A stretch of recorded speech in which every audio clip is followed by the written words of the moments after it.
안녕하세요. 정가영 사주TV입니다. 2022년이 임인년이었죠. 이 한 해에 주목받는 스타들 보면은요, 뭐 100%는 아니지만 참 사주 천간에 임수가 뜬 사람들이 꽤 많았던 걸로 저는 봅니다.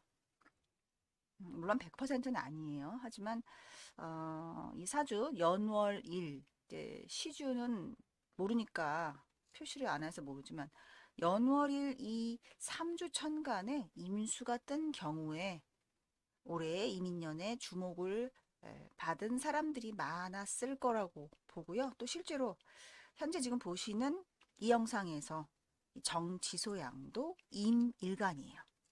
사주에 있는 이 천간의 기운이라는 것은 그 영역을 만나서 그 안에서 활동을 하게 되는데 임일간이 임년의 해를 맞이하면 자기 자신과 똑같은 해가 왔기 때문에 나쁜 일보다는 좋은 일이 더 많습니다. 물론 나쁜 일이 생기는 경우도 뭐 간혹가다 있긴 있지만 좋은 경우가 훨씬 많아요. 정지소양의 사주를 보는 이유는요. 참 귀엽죠. 요번에 연말에 무슨 시상식에서 상을 탔던데 신인상인가요? 커튼콜이라는 드라마인지 거기서 상을 탔는데 선배들한테 수상 소감을 감사하다고 하는 그 장면을 보고서 너무너무 귀여워가지고 아니 지금 올해 5살이 됩니다. 25살이나 된 아가씨가 아니 어쩜 저렇게 애기 같으지? 이런 느낌이 들어서 사주가 궁금했어요. 너무 너무 애기 같은 거예요. 표현하는데. 그래서 그 장면을 여러분 잠깐 보여드릴게요. 보세요. 서윤이라는 캐릭터를 만들어가면서 조언 아껴 아껴주지 않 조언 아끼지 않아 주시고 또 늘 따뜻하게 반겨주셨던 고두심 선배님, 성동일 선배님, 그리고 하지원 선배님, 강하늘 선배님. 귀엽죠? 그러니까는 저 수상 소감을 말할 때 같이 출연한 하지원 씨하고 강하늘 씨가 너무 귀여워하는 표정을 지어서 엄마 아빠 마음처럼. 아무튼 참 나이보다 훨씬 더 정신 연령이 순수해 보이고 어려 보이는 느낌이 들고 왜 그런가 싶은 거예요. 얼굴도 보면 참 이쁘고. 근데 알고 봤더니 아역 배우더라고요. 그러니까 2012년이니까 지금부터 10년 전, 14살? 14살부터 중학교 때군요. 그때부터 영화 드라마에 하루에 한 해에 한 번씩은 출연했나 봐요. 그래서 저는 몰랐는데 2012년부터 꾸준히 활동을 그래도 멈추지 않고 해온 것 같아요. 그리고 가장 이제 확실하게 얼굴을 탁 익힌 건 바로 올해 송혜교 씨랑 같이 나온 송혜교의 그 더 글로리 거기서 아역 송혜교 아역으로 나온 지금 저 사진 밑에 있는 바로 저 장면에서 학교 폭력의 피해자로 나오죠. 그때 보고서 연기 진짜 잘한다라는 생각도 들었고 이 배우는 제가 저땐 이름을 몰랐어요. 이 배우는 저런 역할 응? 우울하고 억울하고 뭔가 그런 억눌리는 역할 참 이런 거 잘하는구나 하는 느낌이 들어서 사주 천간에 정말 임의 기운이 있나 하고 제가 추측을 했는데 오늘 이렇게 딱 보니까 임신일주예요. 임신일주가 홍염이잖아요. 그래서 매력이 있다라는 거는 뭐 이미 그건 뭐 여러분도 아실 수 있어요. 홍염이니까 일주 자체가 그건 그런데 또 월지가 보면 또 도화살이에요. 그죠? 그건 뭐 당연히 예쁘죠. 이렇게 월지는 도화에다가 여기는 홍염에다가 그러니까 예쁘장하고 귀엽고 이럴 수 있어요. 그리고 연지는 이거는 상관이 되죠. 일간한테는 수생목하는 상관인데 이 상관 중에서도 여러분 이 묘는 어, 연기하기에 참 좋고 이 글자는 연기하기에 좋은 글자이고 예술성을 상징하는 글자예요. 12지지 중에. 그래서 제가 볼 땐 정지소양이 글씨도 예쁘게 쓴다거나 그림도 잘 그린다거나 예술성이 좀 있을 것 같고요. 표현력이 좋을 것 같아요. 그래서 어, 아마 이제 그럴 수도 있어요. 정지소양이 그 전에 배우하기 전에는 피겨스케이팅 선수였대요. 그러니까 그때 표현력이 참 좋지 않았을까 그런 생각도 들고요. 참 주목받는 신인 같습니다. 신인상을 오래 탔지만 앞으로도 이 친구 굉장히 인기도 더 오르고 연기도 더 잘하고 그럴 것 같아요. 자, 지금 대운이요. 여기는 8이고 여기가 18입니다. 그런데 여기서 보면은 네, 여기서 보면은 이제 한번 변화가 있는 거고요. 이 시기에는 여기에서부터 지금 요렇게 상관이 천간에 떴어요. 그래서 이때부터 그러면서 여기 이렇게 해묘미하죠. 그럼 이게 바로 화개살입니다. 그래서 연기가 이때 무르익는다. 엄청 연기를 잘하게 되는데 18세부터 엄청 지금 연기를 잘하는 사람으로 더욱더 인정을 받게 되는데 그게 이제 음, 2016년도죠. 16년도가 병신년이에요. 병신년. 근데 그때는 영화는 촬영을 안 했고 그 다음에 벌새 거기서부터 나왔어요. 또 기생충. 기해년에는 기생충. 18부터 지금 본인의 묘상관이 대운관에 떴어요.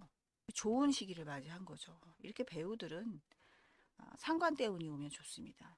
옛날 사주에서는 여자가 상관 대운이면 음, 관을 상하게 하니까 남편을 잃고 남자와 헤어지고 막 이렇게 하잖아요. 명예를 잃고. 근데 옛날 사주죠. 그거는 조선시대에 통하는 얘기고 요즘 현대사회에서는 본인의 재능, 소질을 마음껏 펼칠 수 있는 게 상관대운이에요. 더욱더 소질이 발현이 잘 되는 시기죠. 그러니까 이런 시기에는 예술가를 하게 되면 이름을 날릴 수도 있을 만큼 훌륭한 좋은 시기인데 이 상관도 떴고 지지에서 화계도 왔고 이러니까 당연히 스케이팅 선수를 하는 게 아니죠. 이때부터는 정말 본격적으로 이름을 알린다. 연기자로. 그래서 지금 올해 25이 됐으니까 앞으로도 이대운이 몇 년 더 남았어요. 좋은 시기를 맞이하네요. 보통 이렇게 어린 나이에 이미 운에서 자신이 할 일이 떡하니 발전하게끔 하는 운이 왔을 때 빨리 성공하고 빨리 이름을 날리죠. 누구에게나 공평하게 그러한 기회들이 오는데 빨리 오는 사람들은 빨리 하고 또 그 이후 중년 말년에 가서는 또 안 좋은 대운도 옵니다. 그러니까 뭐 죽을 때까지 행복하고 이름 날리고 유명하고 이렇게 살 수는 없는 거예요. 그러니까 한때 유명했던 사람들이 한 10년, 20년 후에는 어디선가 잘못도 저지를 수 있고 불행하기도 하고 가난해지기도 하고 엄청 세파에 시달릴 수도 있습니다. 돈이 다가 아니죠. 어쨌든 이렇게 요즘 아이돌들이나 또 정지소 양처럼 이렇게 어린 나이에 좋은 대운을 맞이하면 분에 넘치도록 사랑을 받는 거예요. 물론 사랑받을 자격이 충분히 있을 만큼 연기 잘하고 외모 되고 착하고 그러겠죠? 근데 이제 제가 분에 넘친다라는 얘기는 뭐냐면 너무 사랑을 받는 거죠. 너무. 그러니까 본인이 준비가 덜 된 나이에 내가 이렇게 사랑받아도 되나 할 정도로 감사하게 느끼겠죠. 그러한 운이 온 것이 그렇게 좋다고만은 볼 수 없어요. 준비가 좀 된 다음에 사랑을 받으면 훨씬 더 적응이 빠를 텐데. 방금 전에 수상소감에서도 정주소양 보고 막 얼떨떨 해가지고 어리버리한 것 같은데 우리는 그걸 이쁘게 봐주는 거죠. 왜 그러냐? 우리는 왜 그 모습을 이쁘게 봐주느냐? 어떻게 보면 그러한 수상소감을 할 때 잘 머릿속에서 일목요연하게 딱 정리된 대로 입으로 술술술술술 나오면 훨씬 똑똑해 보이는데 정지소 양처럼 저렇게 이러면서 떠듬떠듬하고 자기가 한 말이 이게 잘하고 있는 건지 모르고 막 이러는 거 그런 게 이제 귀엽게 봐주는 거죠. 그게 바로 어, 우리가 시청자들이나 대중이 어떤 사람을 이쁘게 봐주는 겁니다. 어. 아마 밉상이 그랬으면 정말 미웠을 거야. 아유, 욕했을 거야. 아유, 머리가 나빠, 막 바보냐, 막 이럴 텐데. 이쁘게 보일 만한 사람이 그러면 이제 또 이게 귀엽게 보이는 거예요. 그 이유는 바로 이것입니다. 바로 이 글자 때문이에요. 이게 뭐냐? 장생. 자, 이렇게 장생이 작용하고 있는 시기이다 보니까, 이런 시기이다 보니까 뭔 짓을 해도 이뻐, 이뻐, 귀여워, 귀여워. 이렇게 되는 거예요. 이거는요, 나이가 어려서 귀엽다고 하는 게 아니라, 나이 70대, 60대에도 만약 이런 운이 오면요, 나이 들었는데도, 어머, 저 사람 참 매력 있어. 곱게 늙었네. 이제 이렇게 되는 거예요. 어머, 저게 나이 든 사람이도 참 매력적이다. 아니면, 나이 들었는데도 곱다. 응? 이렇게 사람들한테 인정을 받게 되는 거. 그런 느낌을 주는 거죠. 그게 바로 장생이에요. 참 사주를 오랫동안 접하다 보면은요, 참 이렇게 글자 하나하나가 소중한 것이 있구나. 그런 글자를 가지고 태어난다라는 게 이게 복이구나라는 거를 느끼게 됩니다. 근데 요번에 글로리에서 막 폭력 피해를 당하잖아요. 막 응? 지지고 얻어맞고 막 이러면서 소리 지르고 울고 막 이러는데 안타까운 연기를 참 잘해요. 그게 바로 임수이기 때문에. 임수가 어두운 글자잖아요. 이 천간의 임수가. 그러니까는 그 표어를 기본적으로 잘 알고 있는 그 느낌을 아는 거죠. 그러니까는 예를 들어서 뭐 병화일간, 정화일간, 응? 뭐 이런 일간들한테요. 이런 일간들한테 이러한 역할을 맡기면 이렇게 실감나게 하기는 어려워요. 물론 연기가 달고 다른 훌륭한 배우들은 할 수도 있겠지만 사주 안에 이게 있어야 되는 거죠, 임수. 이게 있어야 이런 역할을 맡기면 충분히 해내는 거죠. 그래서 아무리 뭐 만능 탤런트 제주꾼이라 하더라도 모든 역할을 다 자기처럼 자기 일처럼 할 수는 없어요. 그 요소가 자기 사주에 있어야 하는 거고 자신이 없으면 그런 역할을 맡지도 않고 또 인연이 안 되죠. 그런 대본이 본인한테 안 가는 거죠. 근데 정지소양이 딱 이민년에 이렇게 만나지게 되는 거예요. 그래서 지금 그 글로리가 12월에 나왔나요? 1월에 나왔나요?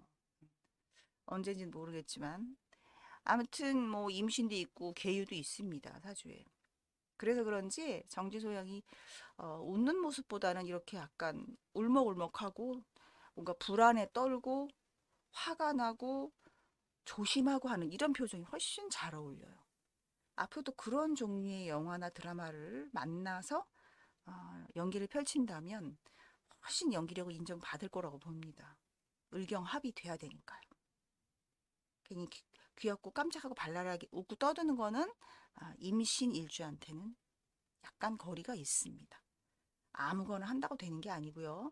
자기 사주에 있는 구성대로 살아야 자기 멋대로 산다. 바로 그 말이에요. 지 멋에 산다. 이게 바로 자기 사주 안에 있는 그 글자들의 기운, 그 에너지를 이 세상에 펼쳐냈을 때, 너 정말 잘한다라는 소리를 듣게 된다라는 거죠.